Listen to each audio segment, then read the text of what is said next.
If you go to a pet store and find the puppy of your dream, the pet store will do anything for you to go home with that puppy.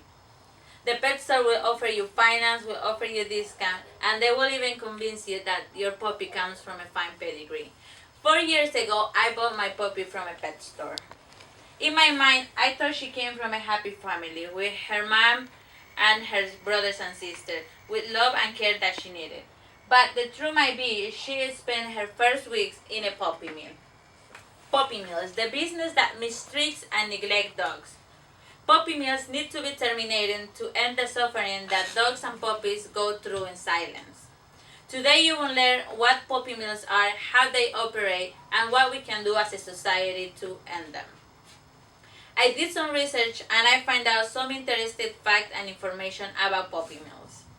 Let's start by understanding what puppy mills are. According to the ASPCA, the American Society for the Prevention of Cruelty to Animals, puppy mills are a large-scale commercial dog breeding business that places profit above the well-being of the animals. Most of the pet stores in the United States sell puppies that come from puppy mills. In the puppy mills, dogs and puppies are being mistreated and neglected. To maximize profit, puppy millers will breed the female dog at every opportunity that they have, and when they can no longer reproduce, they often get killed. In the article "End the Demand of Puppy Mill Dogs," John Closure expresses what is horrendous about these places is the situations that they're forced to live in. The dogs and puppies are confined into wire cages where they can barely be on their feet. A puppy mill dog will never have the chance to play outside, touch the grass, or in some cases breathe fresh air or see the sunlight. Because breeders only seek profit, they will fail to apply proper breeding processes. Therefore, puppies that come from puppy mills are prone to congenital and hereditary conditions such as kidney disease, heart disease, respiratory disorder, and some others. And because puppies are being sold to the pet stores as early as 6 weeks, they go to the pet store with some of these diseases: distemper, parvovirus, and kennel cough. Now that you have a minimum understanding of what puppy mills are, let's take a look of how they operate. In 1966, the Federal Animal Welfare Act passed. According to this law, it's legal to keep a dog his entire life in a cage 6 inches longer than the animal in each direction, with a wire floor stacked on top of each other. Although many states have chosen to legislate higher requirement standards for commercial dog breeding business, there are still 21 states that don't have laws on regulating these places.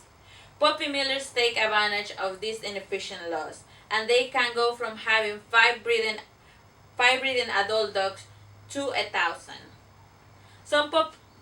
They snatch their pups from their mother as early as 6 weeks, and they put them into a truck to sell them to the stores. Some puppies will make it to the store and some will not, according to the article "The Dog Factory" by Solotaroff Paul. Facts and figures of puppy mills in 2016, according to the Humane Society of the United States. There are still 10,000 estimated numbers of puppy mills in the United States, 165,474 estimated numbers of dogs kept solely for breeding, 107,558 estimated number of female dogs kept for breeding, and 2.02 million estimated number of puppies sold in the United States that were originated from puppy mills. Now that you have learned how puppy mills operate, let's take a look at what we can do as a society to terminate them. As simple as an economic class, everything relates to supply and demand.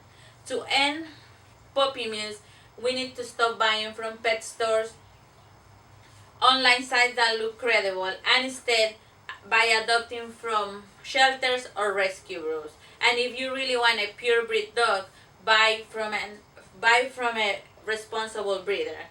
By adopting, you're not only ending the demand for puppy mills, but you're also giving a dog a second chance.